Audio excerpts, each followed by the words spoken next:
Bonjour, je suis Ethel Côté de l'ACFO SDG et ça me fait grandement plaisir de relancer les webinaires, les mercredis économiques. Ça a été très populaire l'année passée et à la grande demande de tous et de toutes, on relance. Ceci dit, permettez-moi de partager les diapositives pour vraiment discuter d'entrepreneuriat ensemble. Donc, aujourd'hui, la thématique, c'est comment démarrer une entreprise, mais je veux juste vous donner un portrait global des autres thématiques. La semaine prochaine, on va parler de vraiment comment incorporer une entreprise, que ce soit privée, sociale, collective, les différentes étapes. En janvier, parfois on a une bonne idée d'entreprise, parfois non. Parfois on cherche la bonne opportunité d'affaires pour se lancer en affaires. Donc le 11 janvier, ce sera la recherche d'idées d'affaires. 18 janvier, les diverses structures légales pour entreprendre. Donc, on va rentrer. Les étapes pour incorporer, c'est une chose, mais après ça, comprendre vraiment les meilleures structures pour choisir la chaussure à notre pied. Il faut vraiment choisir la meilleure structure d'affaires pour porter notre projet d'affaires. Fin janvier, les étapes de développement d'une entreprise. 1er janvier, le canevas d'affaires ou le Business Model Canvas. Le 8 février, le plan d'affaires. Donc, quand vous avez maîtrisé le canevas d'affaires, vous allez voir à quel point c'est facile de faire un plan d'affaires. Le 15 février, il y a le financement. Donc, toutes les étapes et les stratégies et les moyens pour mobiliser les fonds nécessaires de nos propres ressources et d'autres ressources pour développer, gérer, faire croître nos entreprises. Et on ne part jamais en affaires seul. On s'intègre dans un réseau économique pour se soutenir mutuellement, acheter des produits locaux, nous aider à promouvoir notre entreprise. Donc, parlons, en conclusion, le 22 février, du réseautage d'affaires. Donc, quand je vous disais que c'est important quand on part en affaires, quand on veut démarrer une entreprise, il faut vraiment trouver la chaussure à notre pied. Donc, si les chaussures sont trop grandes, ben, à un moment donné, hein, vous allez courir avec votre projet d'affaires et vous allez perdre vos chaussures. Si elles sont trop petites, ben, ça ne fonctionnera pas non plus. Et si vous avez seulement une des deux chaussures, ben, à un moment donné, vous allez avoir des défis. C'est très clair quand on se lance en affaires, on a un rêve, hein? On a le goût vraiment là, de se prendre en main, d'être notre propre patron et tout ça. Puis parfois, certains d'entre nous croient que ça va être aussi simple que ça. De notre idée, ben, on va monter la côte, puis on réalisera notre projet. Ben, je veux juste allumer vos petites lanternes que c'est comme n'importe quoi dans la vie. Il va y avoir des hauts et des bas dans toutes les étapes de développement de votre entreprise pour démarrer votre entreprise. Il y aura de bons moments, beaucoup d'apprentissage, peut-être des rechutes, mais si vous êtes persévérant et persévérante, vous allez atteindre votre objectif. Mais c'est quoi une entrepreneur? Un entrepreneur ou une entrepreneur, c'est toujours une personne qui a transformé ses idées en produits et en services. Puis, il faut que ces idées, ces produits, ces services-là qu'elle va vendre sur le marché, ben, si ça ne répond pas à un besoin, elle n'en vendra pas beaucoup. Donc, il faut réellement s'assurer que ces produits et services-là, qu'il y a réellement un marché, qu'il y a réellement une clientèle, qu'il y a réellement des gens qui cherchent ces produits et ces services-là et qui vont les acheter. Il faut- il y en a qui disent, ben, il faut bouger vite, hein, il y a une opportunité d'affaires, faut la saisir. Ceci dit, euh, la plupart des entrepreneurs, sachez que quand on élabore notre plan d'affaires, ça se peut qu'on retourne à ce plan d'affaires-là pour modifier des choses, changer des choses. Au fur et à mesure qu'on va faire notre recherche, on va découvrir des éléments, on va avoir des surprises, des bonnes et des moins bonnes. Puis il va falloir retourner au métier à tisser pour vraiment élaborer notre plan d'affaires. L'idée, c'est vraiment de se donner le meilleur plan de match pour réussir. Donc, il y en a qui me disent, ben oui, mais ça prend combien de temps élaborer un plan d'affaires? Pour certaines personnes, ça va être une semaine ou deux parce qu'elles vont s'investir pleinement. Pour d'autres, ça va être un an parce qu'elles font un autre travail à côté, elles ont d'autres obligations, puis elles veulent prendre le temps de faire la recherche et de mettre le plan de match, le plan d'action, le plan d'affaires en forme. Puis il y en a d'autres, ça va être 3 ans. Parce que, bon, ils veulent songer, réfléchir, analyser, tester. Ils vont peut-être lancer un petit produit prototype pour voir si ça répond à un besoin, documenter le plan d'affaires. Oups, ils vont peut-être essayer des petites stratégies de marketing. Oups, ils vont finaliser le plan d'affaires. Et en testant comme ça, qui prend un peu plus de temps, il valide chacune des options, les produits, les services, comment on vend, comment on recrute du personnel, comment ça, pour avoir un plan d'affaires éprouvé dès la fin du plan d'affaires. Il y a une chose qui est claire, c'est que si vous passez votre temps à en parler, puis à rien qu'analyser, ben vous allez faire du surplace. Vous ne serez pas dans une démarche de construction. Au contraire, ça pourrait vous paralyser. Le succès se vit de différentes façons. Euh, il y en a qui disent, ben, fail, c'est first attempt at learning. Quand on a un échec, c'est sans doute la première étape pour apprendre des choses. C'est une expérience. Il ne faut pas avoir peur de vivre des moments moins plaisants, mais il faut s'investir pour trouver des solutions, puis rebondir. Nelson Mandela, il dit, je ne perds jamais. Soit je gagne, soit j'apprends. Ben, dites-vous qu'en lançant votre entreprise, en démarrant votre entreprise, vous allez apprendre beaucoup de choses, mais ça se peut que vous reveniez à votre plan d'affaires pour continuer à l'améliorer.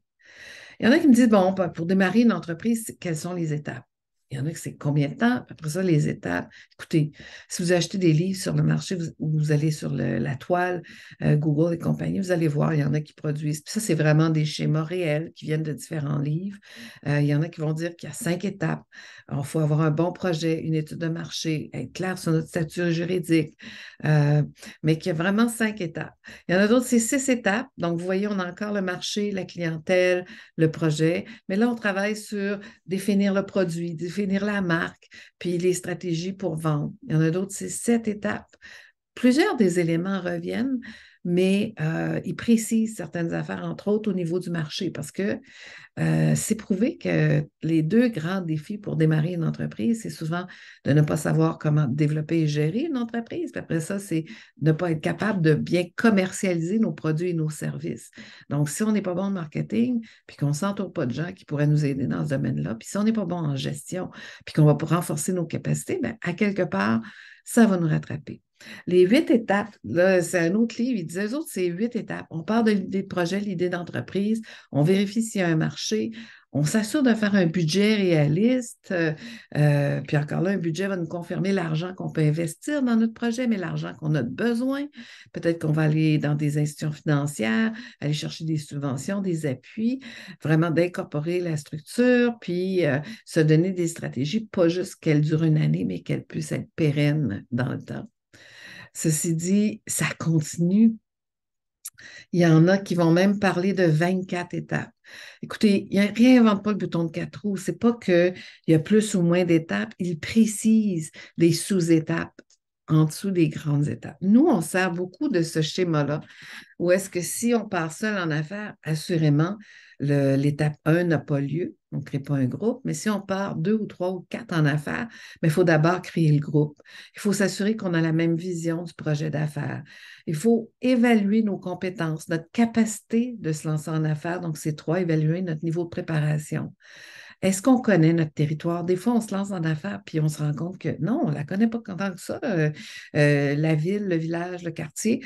Donc, il faut connaître notre territoire pour différentes raisons, trouver le meilleur emplacement pour lancer notre entreprise, trouver des partenaires, trouver des fournisseurs et tout ça.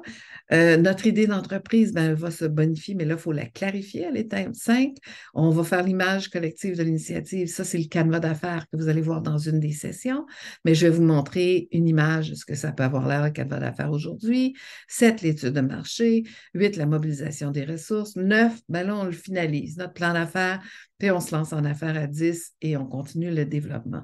C'est pas mal la feuille de route sur laquelle je suis les différentes étapes de développement. C'est sûr que pour certaines personnes, on va aller plus vite à une étape et moins vite à une autre parce qu'on a besoin de s'informer, se former, aller chercher de l'aide.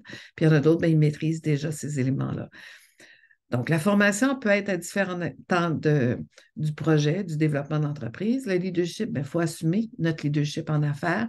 Si on est un groupe de personnes, il y aura sans doute un leader dans notre projet d'affaires. Si on est seul en affaires, à un moment donné, notre entreprise va être lancée sur le marché. On va vouloir être leader dans le domaine d'activité où est-ce qu'on produit des services. Puis, On oublie souvent qu'il faut faire le point régulièrement en affaires. Moi, je vous dirais, il faut évaluer à chaque semaine, à chaque mois, à chaque 3 mois, l'évolution de notre entreprise. Donc, si on ne planifie pas les moments d'évaluation pour faire le point, voir ce qui ne fonctionne pas, on ne se donne pas la chance d'améliorer nos produits. Donc, un des outils dans le démarrage d'entreprise, puis vous avez vu dans les étapes, c'est le canevas d'affaires, le Business Model Canvas. Ça ressemble à ça. C'est sur une page, imaginez, vous avez votre modèle d'affaires. Vous avez toute l'information pour réellement partir en affaires avec votre clientèle, vos stratégies, votre projet d'affaires, la distinction, la valeur ajoutée que vous apportez, tout ça. Et ce document-là, quand il est bien fait, ça va alimenter votre plan d'affaires. Donc, ça, c'est le Business Model Canvas, Business Model Generation original. On commence par le centre de la page. Qu'est-ce qu'on offre comme entreprise, notre valeur ajoutée? On va du côté droit, les relations, la clientèle, comment on va distribuer nos produits, comment on va vendre nos produits. Après ça, on va vers la gauche, tout ce qu'on va faire, toutes nos activités, ce qu'on va produire, ce qu'on va vendre, ce qu'on va administrer, quelles ressources qu'on a de besoin humaines, financières, techniques. Est-ce qu'on fait ça tout seul ou on va avoir des partenaires? Puis en bas, la fondation de notre canevas d'affaires, c'est avoir une idée des coûts de base pour lancer notre entreprise ou la gérer, puis les revenus potentiels pour voir si ça tient la route, puis c'est faisable. Puis après ça, ben, on regarde tous les éléments qu'on a écrits et on essaie de compléter pour avoir un canevas d'affaires le plus complet possible qui devient votre feuille de route. Le canevas d'affaires, ça, c'est celui qui a été développé pour développer des entreprises privées. On l'a adapté à mécénès et à institutions sociales. Puis c'est aussi le canevas qu'on a utilisé pour faire de l'accompagnement à la FOSDG de plusieurs personnes qui ont démarré ou qui sont en voie de démarrer une entreprise. Ça ressemble beaucoup aux mêmes catégories. C'est sûr qu'au cœur de la page, le quoi, la vision, on l'a scindé en 4 sections. Vraiment votre idée d'entreprise, à quel problème ou besoin qu'elle répond. Donc, pour s'assurer encore là que votre produit ou votre service répond réellement à un besoin, quelle est votre proposition de valeur? Comment vous vous distinguez sur le marché? Puis, quelle est aussi la structure que vous allez choisir? Allez-vous vous enregistrer? Allez-vous vous incorporer à la province, au fédéral? Allez-vous créer une organisation communautaire qui va être en affaires, une coopérative? Donc, c'est à peu près la même chose. Puis, vous voyez qu'il y a une autre ligne en bas qu'on a ajoutée. Donc, c'est vraiment toute l'évaluation. Quand je vous disais qu'il fallait y penser sérieusement, ben, cette évaluation-là est importante. Euh, Là, c'est des questions indicatives. Moi, quand je m'en sers, je l'envoie aussi ce tableau-là avec des questions pour aider les gens à le faire par eux-mêmes. C'est facile de faire ça par nous-mêmes parce qu'on a notre idée d'entreprise, puis on a déjà réfléchi à toutes sortes de choses. Donc, on peut très bien, par nous-mêmes, commencer à écrire des éléments. Puis ces questions-là, c'est pour vous aider. OK, dans cette section-là, il faudrait que je réponde à cette question-là pour avoir quelques mots, quelques phrases pour définir les choses. Et c'est la même démarche. C'est sûr qu'il va falloir que vous vous attardiez aux coûts, les coûts de démarrage.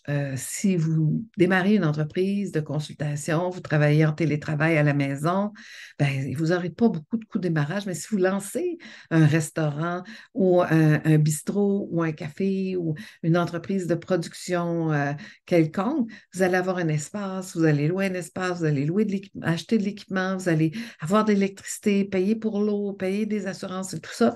Donc, tous ces coûts-là de base, il faut vraiment les estimer pour savoir combien ça va nous en coûter. Puis après ça, on essaie de projeter dans le temps, bien, si on avait tel niveau de vente, puis que ça nous coûte de base tous ces frais-là, est-ce qu'on est capable d'avoir un surplus, d'avoir un profit? Puis quand est-ce qu'on va l'avoir? Parce que pour savoir vraiment que pendant 6 mois, il faut vraiment avoir les sous, par exemple, si on n'a pas de profit, puis ça nous coûte plus cher que qu'est-ce que l'argent rentre, bien, de pouvoir durer cette période-là où est-ce qu'on n'a pas assez de revenus pour tout ce qu'on vend, mais qu'éventuellement, ça arrive kiff-kiff, qu'on a autant de revenus que de dépenses, puis à un moment donné, on aura plus de revenus que de dépenses, et c'est là qu'on va devenir plus viable et durable dans le temps. Je rajoute le dernier point parce que très souvent, on oublie de se payer. On ne peut pas vivre d'air et d'eau fraîche. C'est sûr que dans les premiers mois, si on n'a pas assez de revenus, on va payer toutes les dépenses de l'entreprise, mais essayons de le projeter dans nos budgets à partir de quand qu'on aimerait se verser des dividendes ou se verser des salaires dans le cadre de notre entreprise pour être capable encore là d'avoir une qualité de vie. Donc, voici sur cette diapo, qu'est-ce qu'on devrait retrouver dans les coûts de démarrage, l'aménagement, les loyers, l'électricité, la plomberie, les ordinateurs, les assurances. Donc, parfois, on ne pense pas à tout, mais ça, c'est un bon indicatif, au moins, des choses qu'on devrait avoir, des montants qu'on devrait avoir dans le compte de banque ou des argents qu'on devrait mobiliser pour fonctionner.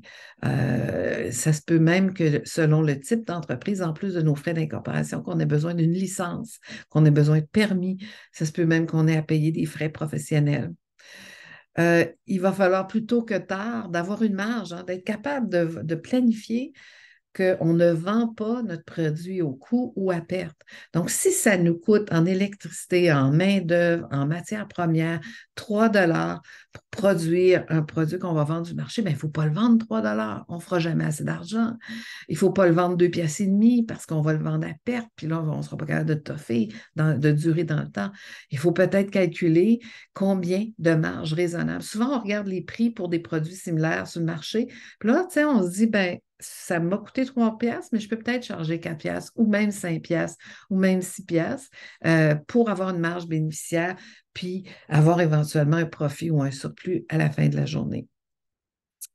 Euh, les bénéfices, ça va être aussi euh, tout l'argent que l'on fait, moins tous les frais fixes qu'on a à payer. Donc, ça aussi, il faut calculer ça. Puis, il faut aussi calculer quel bénéfice qu'on a, qu'on viserait, quel surplus, quel profit qu'on viserait après 6 mois, 1 an, 2 ans, pour encore là être capable de développer et de gérer son entreprise.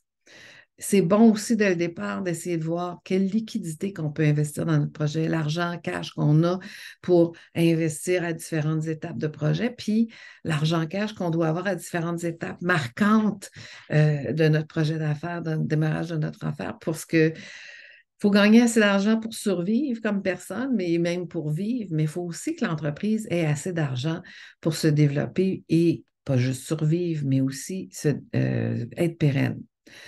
Donc, dans le plan d'affaires, quand vous allez aborder le plan d'affaires, puis quand on va vraiment explorer comment développer des scénarios financiers réalistes, puis tous les autres aspects du plan d'affaires, assurément qu'on travaille sur un plan d'affaires, puis surtout sur nos chiffres, ben, tu sais, on peut imaginer tellement de beaux scénarios, tellement optimistes, puis on peut y croire, mais ce n'est pas la réalité. Donc, souvent, il faut travailler avec des scénarios très pessimistes, réalistes et optimistes, en espérant que c'est l'optimisme qui serait mis en œuvre, mais imaginez, on commence déjà à réfléchir si ça ne va pas aussi bien qu'on pensait, parce qu'il y a plein de choses qu'on ne peut pas contrôler dans notre environnement. Bien, si ça ne va pas aussi bien qu'on pensait, on a quand même un budget pessimiste ou très pessimiste, puis on sait que à tel mois de l'année, on va avoir besoin de trouver des sous, ou qu'il va falloir couper des dépenses, mais il faut rester honnête dans ces projections-là. Un tableau de projection financière, ça va peut-être avoir l'air de ça à la fin du plan d'affaires, mais n'ayez aucune crainte. Dans l'atelier et dans le webinaire du plan d'affaires, on va passer étape par étape pour bien comprendre comment élaborer un chiffrier comme ça. Puis, ça va être encore là un chiffrier avec un scénario pessimiste, très pessimiste, réaliste ou optimiste pour encore là voir c'est quoi comme les franco-ontariens, on dirait, le bottom line. À la fin de la journée, où sont les moments où est-ce qu'on n'a pas assez d'argent pour bien fonctionner, puis où sont les moments où est-ce qu'on commence vraiment à avoir un surplus et un profit. Vous êtes la personne la plus importante dans le développement de votre entreprise. Il faut vraiment que vous puissiez regarder si c'est le bon temps dans votre vie pour partir en affaires. C'est quoi votre situation personnelle? C'est quoi votre niveau de capacité et de confort de gérer le risque? Est-ce que vous avez la formation et l'expertise pour partir l'entreprise que vous rêvez dans le domaine? Comme exemple, si moi, je n'ai jamais fait de la pâtisserie, je n'ai jamais fait de pain, mais je voulais démarrer une boulangerie, même si je suis une bonne gestionnaire d'entreprise, je ne serais peut-être pas capable de gérer une bonne boulangerie parce que je ne suis pas experte dans le domaine d'activité.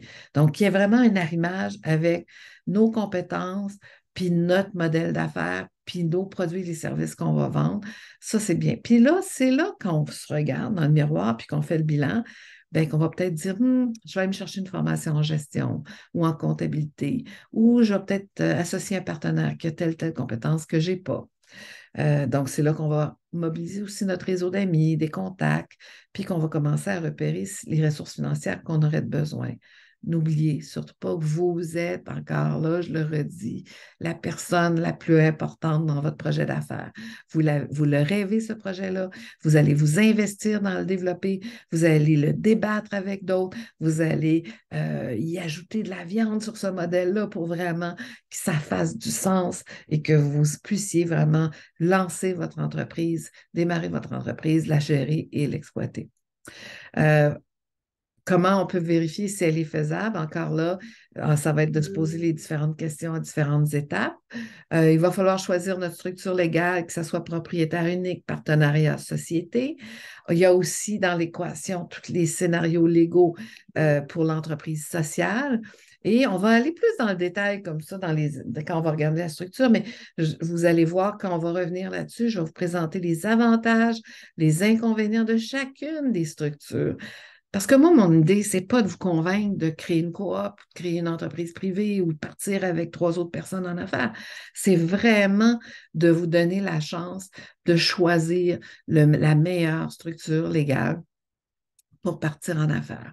Puis toutes les diapositives que je viens de vous présenter rapidement, dites-vous, on va prendre le temps de les passer, de les expliquer et je vais même vous faire des suggestions sur quand vous êtes capable de le faire par vous-même, puis quand vous auriez sans doute besoin de consulter un expert.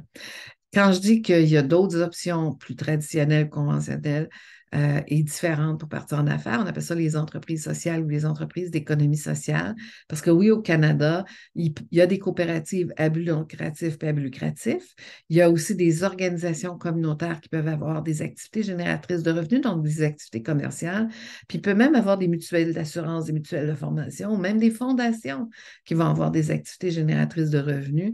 Donc, ça fait partie de l'équation. Ça fait partie du profil des structures légales que vous pourriez explorer plus tard dans les autres webinaires avec nous pour trouver encore là la meilleure structure pour vous, la meilleure chaussure pour votre pied. Donc, pour définir qu'est-ce qui est mieux pour vous avant de démarrer votre entreprise, passez en revue vos actifs personnels. Regardez vos buts à long terme. Il faut vraiment que vous ayez une idée claire. Dans 3 ans, j'aimerais peut-être pas être millionnaire, mais avoir tel standing de vie, tel niveau de vie, tel place dans l'environnement économique, tout ça. Essayez de regarder autour de vous pour vos produits ou vos services. C'est qui votre clientèle potentielle? Très proche de vous ou un peu plus élargie? Faut que vous confirmiez si vous voulez plus tôt que tard partir seul en affaires ou partir avec d'autres. Si vous voulez partir avec d'autres, impliquez-les le plus tôt possible dans les étapes de développement et de démarrage de l'entreprise. Aussi, trouver les moments où est-ce que vous avez vraiment besoin de consulter des professionnels pour s'assurer qu'on ne fait pas de gaffe, qu'on ne met pas à risque notre projet, mais que vous ne mettez pas à risque en créant votre entreprise pour perdre vos biens personnels. Puis, si vous voulez partir seul en affaires ou en groupe en affaires, comme je le mentionnais tout à l'heure, bien encore là, choisir la meilleure structure. Il va falloir que vous payiez des taxes, les taxes harmonisées. Normalement, dans les entreprises en pré-démarrage ou en démarrage, ben, on ne va pas chercher le numéro de taxe. On n'a pas besoin de charger la taxe avant qu'on ait gagné 30 000 de revenus de vente de services. Mais plusieurs comptables vont vous dire non, non, non, allez la chercher, votre numéro de taxe le plus tôt possible, puis inscrivez-vous dans ces bonnes pratiques-là de charger la taxe, de la rembourser au gouvernement et de vraiment savoir. Donc, je vous ai mis les coordonnées de l'Agence de revenus du Canada pour en apprendre davantage.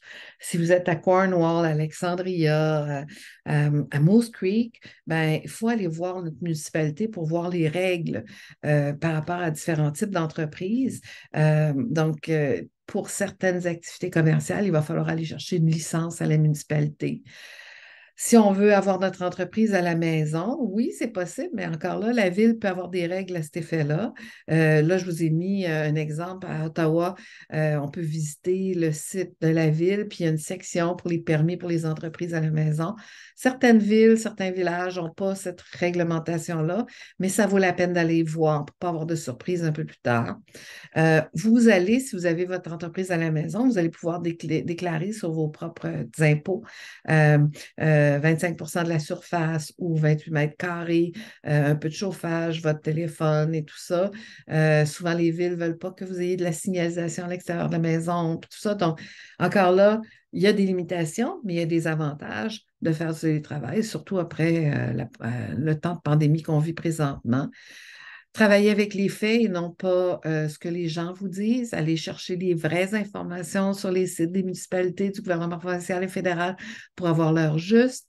Pas que quelqu'un vous dise, ah, ben, je pense que, puis de faire vos hypothèses là-dessus, puis d'intégrer de l'information dans votre plan d'affaires sur des je pense-tu. Non, avec des faits, on va de l'avant. Puis, encore là, on en parlera davantage, là, si votre entreprise est à la maison, comment on peut euh, mettre certaines dépenses dans votre projet d'affaires. Le genre de réglementation municipale, ben, ça va être pour le zonage. Il y a certains zonages où se trouvent les maisons, les résidences, les commerces qui acceptent certains types d'entreprises ou qui n'acceptent pas certains types d'entreprises. Comme exemple, il peut y avoir un zonage commercial où est-ce qu'on ne peut pas avoir d'industrie ou de manufacture. Donc, si vous voulez créer une petite manufacture de production de produits cosmétiques à base de karité, ben, il vous faut être dans un zonage manufacturier ou industriel. Il peut y avoir des règles au niveau des employés, de la signalisation, du stationnement, du permis d'affaires.